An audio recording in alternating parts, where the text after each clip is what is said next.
todos devem ter, se não tiver levante a mão com os nossos recepcionistas da junta, ainda temos o programa impresso. Nós queremos iniciar este culto cantando uma música, graças a Deus, por essa vida. Não precisa explicar porque graças a Deus nós temos a vida.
Somente em Ti nós temos luz, só Tu nos fazes refletir o amor de Deus e na verdade, Espírito Santo Consolador. Estamos aqui reunidos em nome do Pai, e do Filho e do Espírito Santo. Amém. Convido todos a chegarmos diante do altar do Senhor, contritos, e confessarmos os nossos pecados com as palavras.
virtude dessa vossa função, na qualidade de ministro da palavra chamado e ordenado, tenho a honra de anunciar a graça de Deus e da parte por ordem de Jesus Cristo, meu Senhor, vos perdoo todos os vossos pecados. Em nome de Deus Pai, Deus Filho e Deus Espírito Santo. Amém. Quando nós somos perdoados, uma motivo da alegria que puxa o nosso coração. Vocês sabem como é importante quando alguém diz que vocês estão perdoados. Diante de Deus, quando nós somos perdoados, isso nos dá uma alegria de viver em companhia com os irmãos. E nessa alegria, olhem para a pessoa que está ao lado dele, um sorriso, um abraço, um aperto de mão e digam: a paz de Deus está entre nós.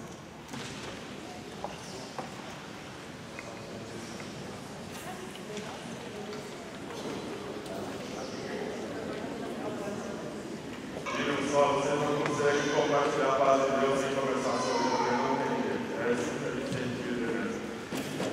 Nessa certeza, nós iniciamos com o introito desse culto, que é o Salmo 119, versículos 33 a 44.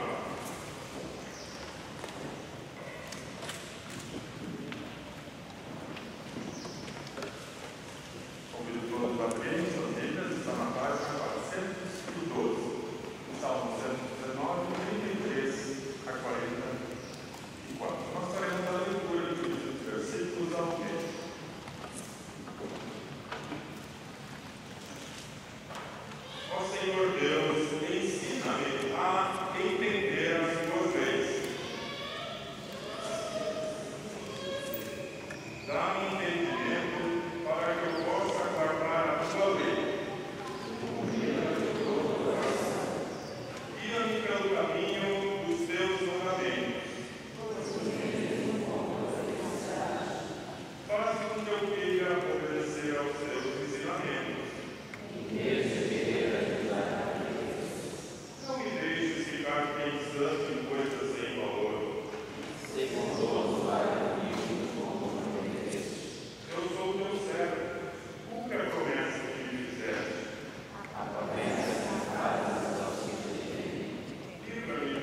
Testamento, página 137 do Novo Testamento, para quem quiser acompanhar a leitura.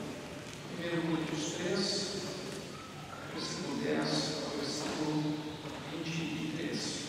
Onde o apóstolo Paulo diz: usando o dom que Deus me deu, eu faço o trabalho de um construtor competente. Põe o alicerce e outro constrói em cima dele, porém cada um deve construir com cuidado. Porque Deus já pôs Jesus Cristo como único alicerce e nenhum outro alicerce pode ser colocado. Alguns usam ouro ou prata ou pedras preciosas para construir em cima do alicerce. E ainda outros usam madeira ou capim ou palha. O dia de Cristo vai mostrar claramente a qualidade do trabalho de cada um, pois o fogo daquele dia mostrará o trabalho de cada pessoa. O fogo vai mostrar e provar a verdadeira qualidade do trabalho. Se aquilo que alguém construir em cima do alicerce resistir ao fogo, então o construtor receberá a recompensa. Mas, se o trabalho de alguém for destruído pelo fogo, então esse construtor perderá a recompensa, porque ele mesmo será salvo como se tivesse passado pelo fogo para se salvar. Certamente vocês sabem que são o templo de Deus, o Espírito de Deus vive em vocês. Assim, se alguém destruir o templo de Deus, Deus destruirá essa pessoa, pois o templo de Deus é santo e vocês são o seu templo. Que ninguém engane a si mesmo. Se algum de vocês quer ser sábio conforme a sabedoria humana, então precisa se tornar louco para ser de fato sábio. Pois aquilo que este mundo acha que é sabedoria, Deus acha que é loucura. Como dizem as Escrituras Sagradas, Deus pega os sábios nas suas espertezas. E também, o Senhor sabe que os pensamentos dos sábios não valem nada. Ninguém deve se orgulhar daquilo que as pessoas podem fazer, pois tudo é de vocês, isto é, Paulo, Apolo, Pedro, este mundo, a vida e a morte, o presente e o futuro. Tudo isso pertence a vocês, e vocês pertencem a Cristo, e Cristo pertence a Deus. Essas são as palavras do Santo Tráfico, as palavras da Igreja. A segunda leitura em São Mateus 17, versículo 1 a 9, página 17 do Novo Testamento. 6 dias depois, Jesus foi para o Monte Alto, levando consigo somente Pedro e os irmãos Tiago e João. Ali eles viram a aparência de Jesus mudar. O seu rosto ficou brilhante como o sol, e as suas roupas ficaram brancas como a luz. E os seus discípulos viram Moisés e Elias conversando com Jesus. Então Pedro disse a Jesus: como é bom estarmos aqui, Senhor. Se o Senhor quiser, eu armarei 3 barracas neste lugar, uma para o Senhor, outra para Moisés e outra para Elias. Enquanto Pedro estava falando, uma nuvem brilhante os cobriu, e dela veio uma voz que disse: este é o meu filho querido, que me dá muita alegria. Escutem o que ele disse. Quando os discípulos ouviram a voz, ficaram com tanto medo que se ajoelharam e encostaram o rosto no chão. Jesus veio, tocou neles e disse: levantem-se e não tenham medo. Então eles olharam em volta e não viram ninguém a não ser Jesus. Quando estavam descendo o monte, ele lhes deu esta ordem: não contem para ninguém o que viram, até que o Filho do Homem seja ressuscitado.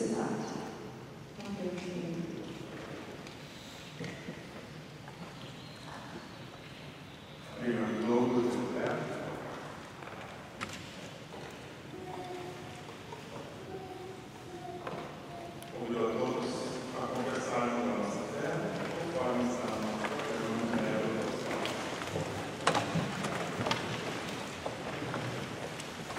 Creio em Deus Pai Todo-Poderoso,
partir do texto base para esse final de semana, nós estamos no Evangelho de Alberto, nós queremos destacar as palavras de Jesus Cristo no versículo 7. Levante-se e não tenham medo.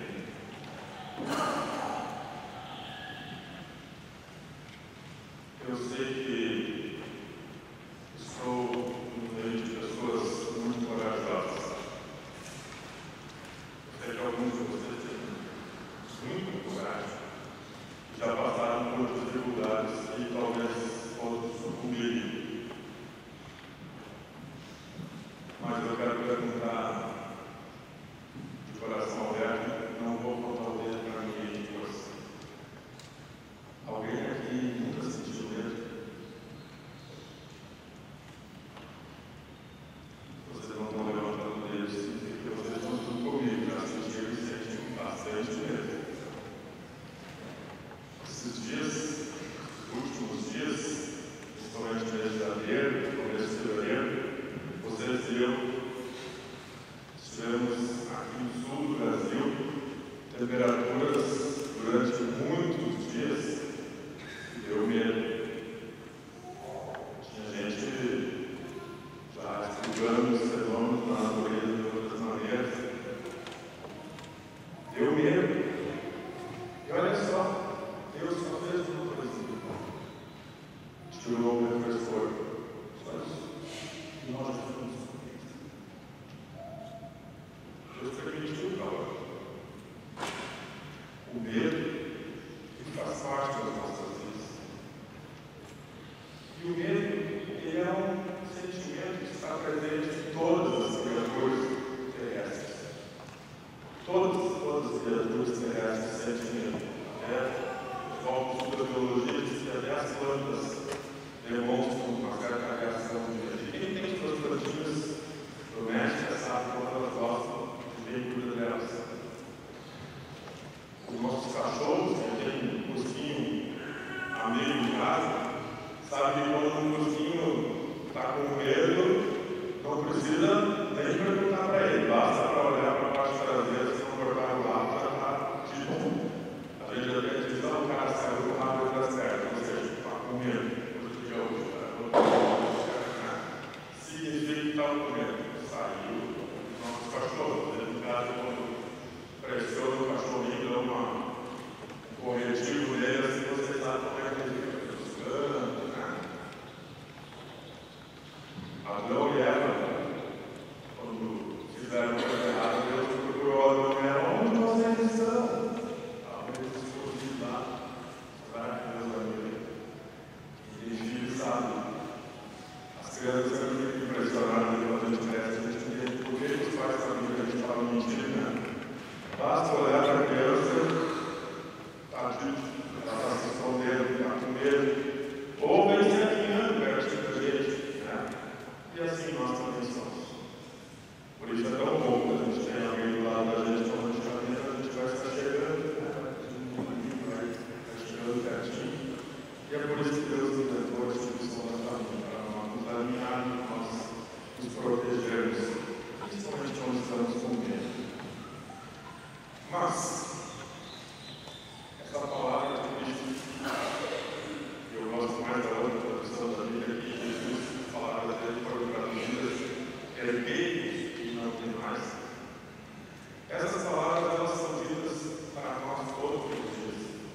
E nós escutamos isso, conversas de autoajuda. Quem trabalha em empresa, igual Mineira, faz novos programas de incentivo, de animação aos funcionários. Não tenham medo, vamos investir, vamos atacar, vamos lá. Meus queridos e minhas queridas, vocês que trabalham assim como eu, estamos em entidades onde precisamos vencer também. Vocês sabem que o medo não desaparece. Mesmo pessoas com alto poder, dentro das igrejas, têm medo de perder poder. E se estuda isso no mundo contemporâneo sobre o medo e o poder, e na verdade, o problema nunca é o poder. O problema é o medo de perder ele. E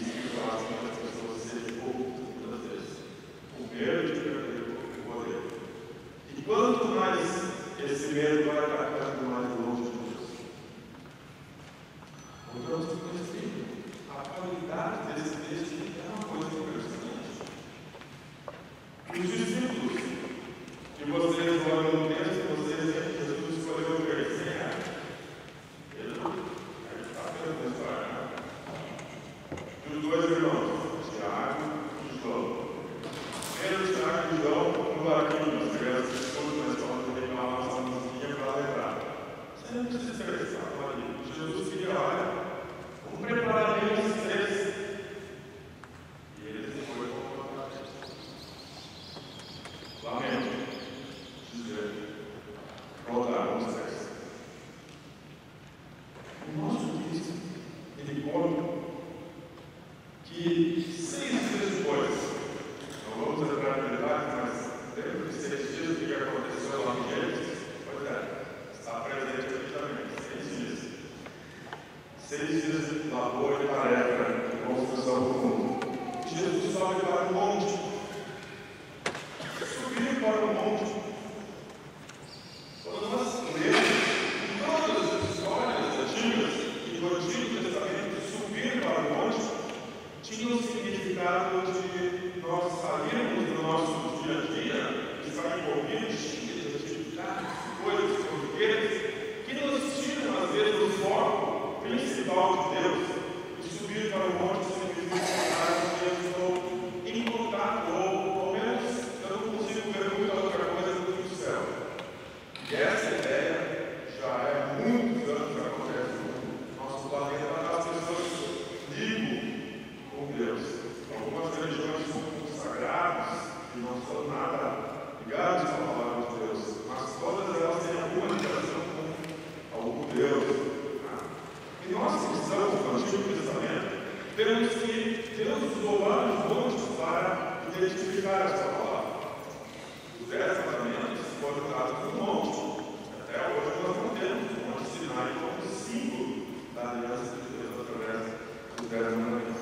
E Jesus escolhe os discípulos e fala: eu não sei vocês, mas eu estava estudando o texto essa semana e eu fiquei pensando assim, como é que será que eu ia ficar nessa situação? Será que eu ia falar do mesmo jeito de Pedro? Pedro foi um cara gentil. Pense só. Imagina só, de repente Pedro estava lá, com João, com Jesus, né, claro, e daqui a pouco aparece as personalidades que mais se falava entre os judeus, como grandes exemplos. Moisés, era um nome famosíssimo entre eles, e o outro, Elias, o grande profeta. Jesus se sentiu importante, olha só, né? Eu estou com Jesus, Moisés e Elias. Nossa, imaginou? Vamos fazer uma confraternização. Se fosse hoje em dia, vamos tirar uma foto junto, né? Depois eu vou mostrar para os outros. Mas tempo, não tinha mais para fotografar, então vamos nos juntar. Vamos compartilhar aqui um peixinho, né? Um pãozinho, vamos conversar bastante, aproveitar com essas pessoas importantes. Depois eu vou contar para trás também, olha, tipo Elias, né?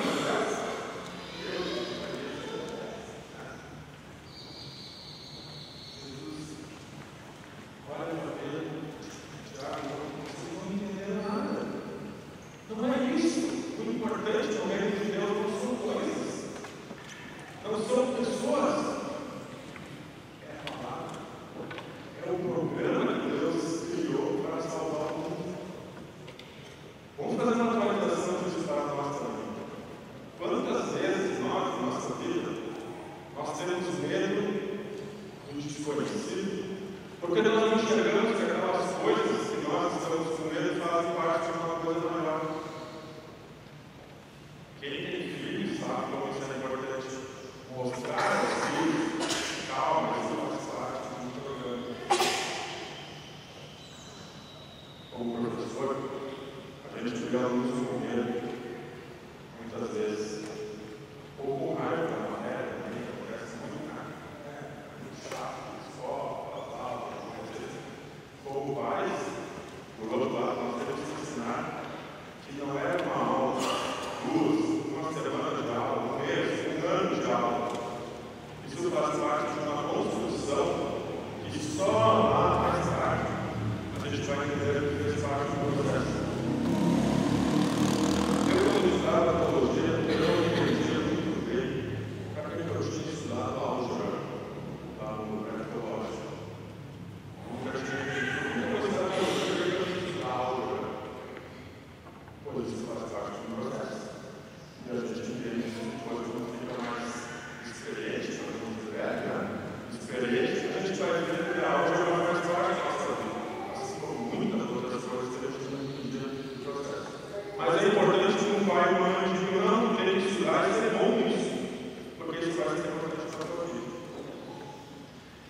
Assim que é Jesus, no nosso texto.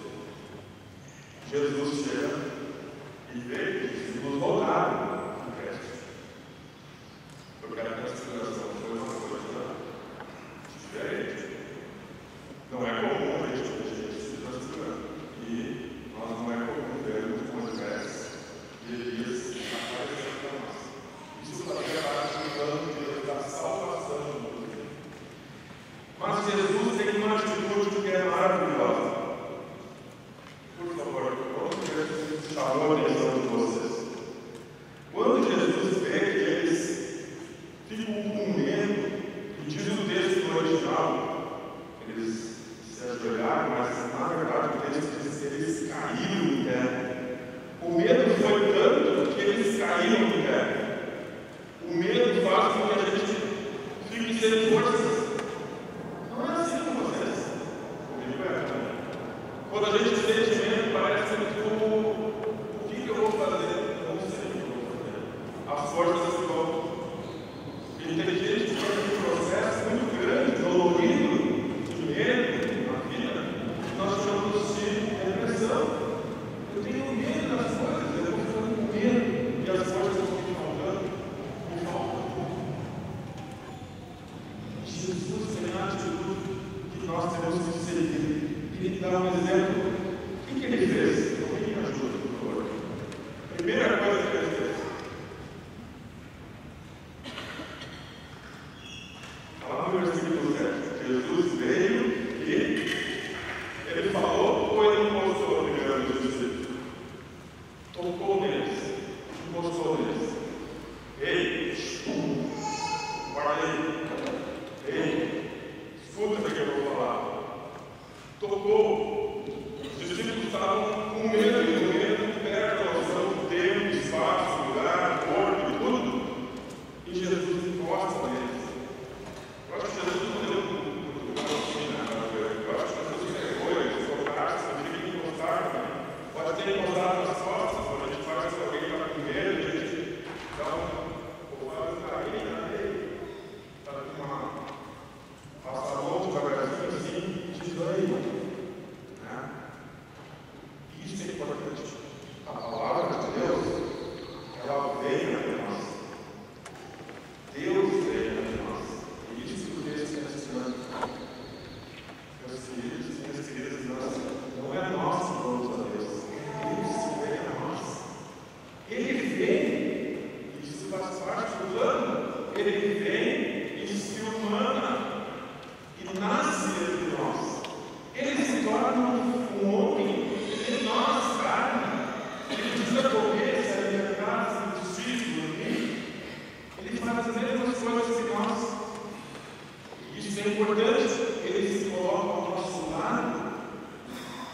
Ele gosta do nosso lado, está junto conosco e diz: quero-te e não Deus. Levanta-te, não! Isso significa sai da costa do pecado, dessa maldade que está no mundo, dessa confusão que foi criada. Sai daí! Eu vim te ajudar. Pega aqui na minha mão. E ele seja a mão. E nós só precisamos aceitar. Nós não fazemos nada. Eu queria dizer que esse pequeno detalhe dizer que Jesus vem até nós, Deus vem até nós. Ali está toda a diferença se nós vamos ou não erguermos. Está cheio de denominações cristãs, religiosas na nossa volta. Tem muitas filosofias, muitas ideias rolando à nossa volta. Tem muitos programas de melhoramentos pessoais e nós nos tornarmos líderes do mundo, nós estamos.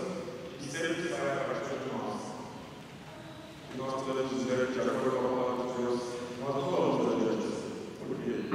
Se não é Deus que veio, estende a sua mão, vem até onde eu sou, do jeito que eu estiver, e me pega, e puxa, eu não vou sair do lado, eu não vou sair da lâmpada, eu não vou sair do medo. Isso faz diferença. Esse medo que os discípulos tiveram, eles Jesus viu que eles tinham mal compreendido o que estava acontecendo, e ele diz logo depois assim: olha, vocês agora guardem o seu coração, não vou tocar nele. Só depois que eu ressuscitar, vocês podem comprar isso aí. Muita gente, quando lê isso, Jesus queria guardar os segredos. Ele queria que alguns que preferem dizer assim, parece que quando a gente quer espalhar uma coisa, a gente fala, não, vou passar para ti, não vou mostrar mais ninguém. Não é? Eu sei que a gente quando trabalha, pode ter saber, mas é só naquele nome. E daqui a pouco os caminhos, coisas que está todo mundo falando, eu não vou.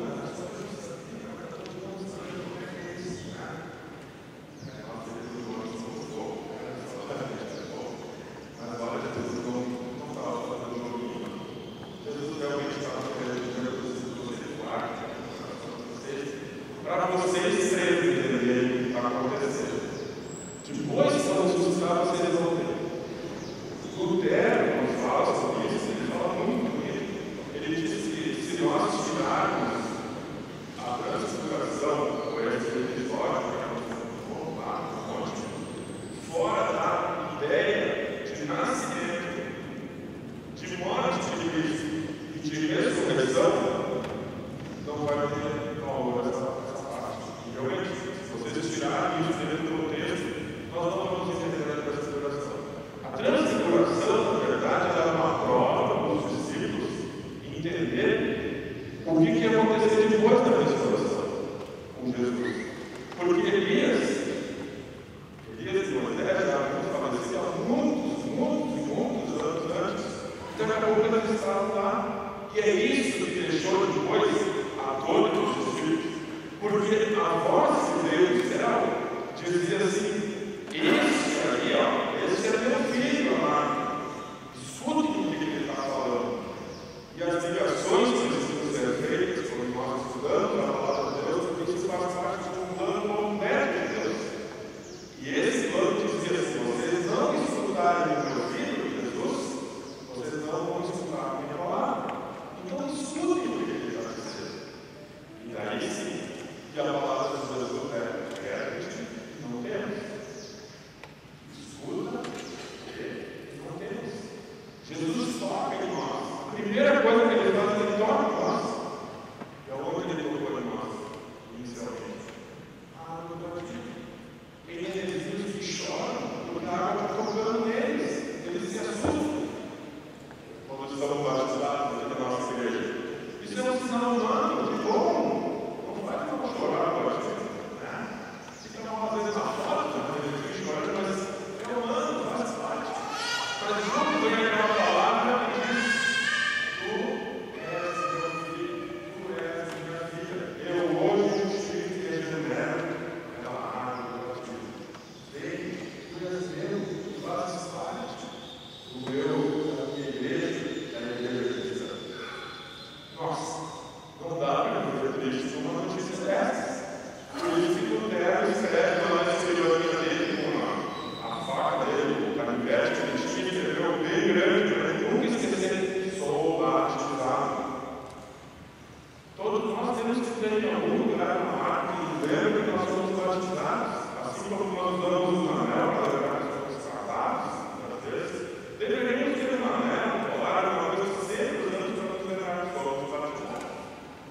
E toda manhã acordarmos com essa certeza: Deus me tocou com o batismo e com a palavra para mim não ter medo, para mim poder sofrer. Que bom que ele fez isso. E é que está a importância quando os discípulos entenderam mais tarde isso. Nós olhamos no texto, se vocês tiverem conferência em Atos, vocês vão ver como viviam esses discípulos. Pedro morre pregando o Evangelho. Essa certeza do amor de Deus em sua vida faz com que ele não tenha nem medo de enfrentar as agruras, depois como pregador do Império Romano, coisa que não era fácil. Ser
um dia nós lá estaremos. Por isso, queridos irmãos, tenhamos certeza, aqui com a certeza de que Jesus todos os dias, e com isso, vamos lá, a nossa oração, aquilo que nós fazemos, aquilo que nós trabalhamos, aquilo que nós trabalhamos familiar, na nossa vida escolar, na nossa vida nos lugares, nós estejamos, lembremos principalmente naquelas horas, não parece que outra gente, parece que é todo, parece que é tudo, lembremos, Jesus está ao nosso lado, nós passou a palavra, o sacramento, o batismo, e a Santa Ceia, junto com esse tocar, esse físico, ele também está no Deus. Eu te vi, tu és meu, para mim Deus. Amém. Que a paz de Deus que está acima de nossa compreensão, guarda os nossos corações e as nossas vidas. Cristo Jesus. Amém. Amém. Nós queremos seguir, passar para a nossa oração geral de intercessões.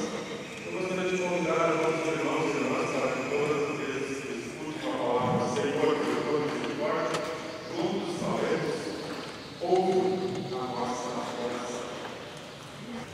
Deus amado e todo-poderoso, como é bom podermos estar aqui em tua casa, na companhia de irmãos e irmãs, para juntarmos as nossas vozes e mãos em oração e louvor.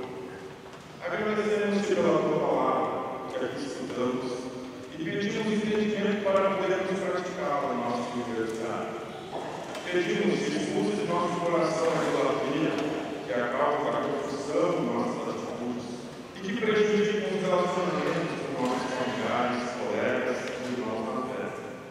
Abençoa-nos com o espírito voluntário e torna sempre a lutar a alegria da tua salvação. Senhor, por tua misericórdia, e conduz os passos da nossa igreja evangélica luterana do Brasil, bem como de todas as nossas igrejas e irmãs do mundo inteiro, para que entre nós a tua palavra mantenha sempre acesa a chama da reforma, que deve correr por meio do sangue de Cristo, e dessa maneira sejamos encontrados sempre fiéis e destemidos no testemunho e no serviço ao nosso próximo. Senhor, por tua misericórdia, suplicamos que cuides e protejas nossas crianças e nossos jovens, e esteja com eles em seus trabalhos, estudos, nas suas diversões, jogos, nos seus momentos de conversa e de repouso, para que todos tenham um proveito real e pessoal de sua formação e de desenvolvimento cristão. Pedimos de forma especial pelos jovens e crianças da nossa comunidade de São Paulo, e pelos seus encontros para o estudo da palavra, das reuniões, da juventude, e seus encontros sejam sempre de uma juventude luterana forte e em santo união na tua palavra. Senhor, por tua misericórdia, guarde em criação os dons e as atividades das senhoras da comunidade de São Paulo, todas as suas capelas, que sempre sejam exemplos de mães que servem por amor, e assim nos sofrem com nossa dedicação e carinho.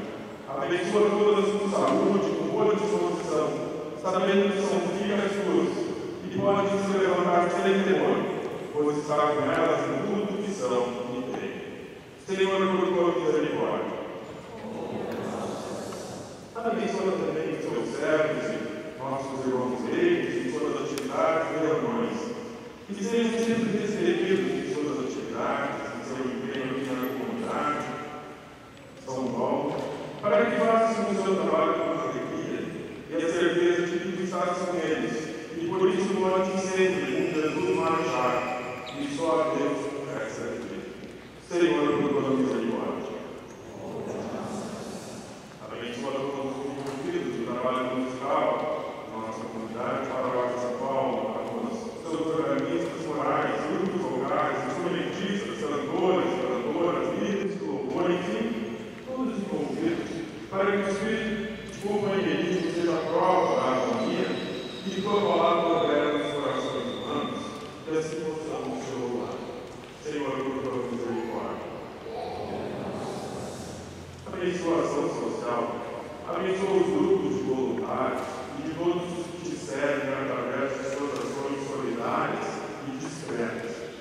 Abençoa todos para que sirvam sempre com a certeza de que estão respondendo ao amor e colocados em seus corações, através de suas atividades e serviços. Guarde os professores do grupo infantil para que sempre deem testemunho de sua fé nesse importante sacerdócio das nossas crianças. Continue a abençoar os nossos recepcionistas, diáconos, enfim, todos os que ajudam, para que através do seu trabalho continuemos até momentos de cultos organizados e onde nossos visitantes se sintam bem-vindos ao nosso meio. Conduz e abençoa o estudo de nossos confirmandos, para que o estudo da tua palavra seja um motivo de alegria e de renovação. Mostra aos pais a importância de sua participação nesse processo de aprendizagem dos seus filhos. Senhor, por tua misericórdia. Tu que dirige os passos de todo o trabalho de formação e educação de nossa comunidade de São Paulo, a Universidade Federal do Brasil, com o seu sangue, as escolas plantadas no nosso país e no nosso estado, abençoa a direção geral, a reitoria e todos os que ocupam cargos de serviço administrativo e pedagógico. Guarde os professores, os funcionários, os alunos, para que a quantidade e qualidade façam parte de todos os processos na qual a tua palavra é a principal norteadora. Senhor, por tua misericórdia. Abençoa, enfim, todos os trabalhos de nossa comunidade, que são feitos por pessoas para outras pessoas por amor ao teu nome, mas que não procuramos sempre o destaque pessoal antes, que a convivência do teu reino seja um louvor a ti. Senhor, também queremos te agradecer pelos aniversariantes dessa semana. Dá-lhes sempre a certeza de que através do seu batismo se tornaram teus filhos, e por isso podem sempre buscar em ti o Pai Celeste que muitos amam. Queremos agradecer também pelo aniversário de casamento de Jorge e Cresci. Abençoa esse casal querido e continue a estar com eles. Agradecemos-te pelo exemplo que são nesses 38 anos de matrimônio abençoado pela tua palavra. Também queremos pedir à família Zaira, a qual agradece pelo aniversário da Cláudia, a mãe da Ana e da Doris hoje, e reside na Espanha. Abençoa os aniversariantes e essa família, sempre com a tua palavra de amor, de carinho, de ternura, e na certeza de que pode sempre se erguer e caminhar em frente rumo à pátria celeste. Senhor, o teu pai também agradece pelo ano que vem completado no último dia 19. E nós nos alegramos com isso também como família e irmãos na fé. Abençoa a este irmão e seja sempre com ele todos os dias de sua vida, para que seja testemunho vivo da fé que está no seu coração. Senhor, por tua misericórdia. Senhor, e tudo mais que está em nosso coração, pedimos juntos na oração que de ti aprendemos. Pai nosso, que estás no céu, santificado seja o teu nome. Venha o teu reino, seja feita a tua vontade, assim na terra como no céu. O pão nosso de cada dia nos dá hoje, e perdoa-nos as nossas dívidas, assim como nós também perdoamos aos nossos devedores. E não deixeis de cair na tentação, mas livra-nos do mal, pois teu é o reino, o poder e a glória para sempre. Amém. Assim, Senhor, nos revelaste. Nosso Senhor Jesus Cristo, na noite onde foi traído, tomou o pão e deu graças a ti e deu aos seus discípulos, dizendo: tomai e comei, isso é o meu corpo que é dado por vós. Fazei isto em memória minha. Semelhantemente, também depois da ceia, tomou o cálice e tendo dado graças, o entregou, dizendo: bebei todos deste. Este cálice é o novo testamento do meu sangue, que é derramado por vós para a remissão dos pecados. Fazei isso quantas vezes o beberdes em memória minha. A paz do Senhor seja convosco.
convido todos a cantarmos a próxima hino.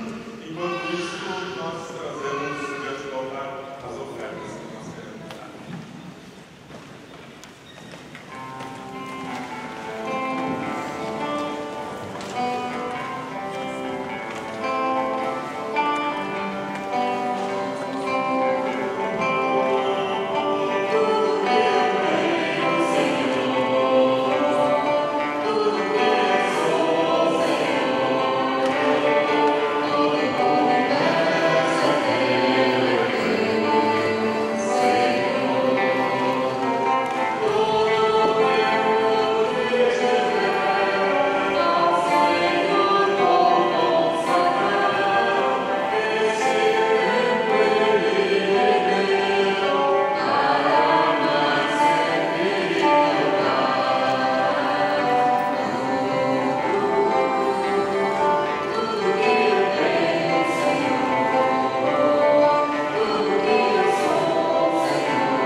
Desejamos a todos um abençoado final de domingo, aí, da parte, né? Do almoço. E uma abençoada semana aos visitantes, uma alegria vê-los.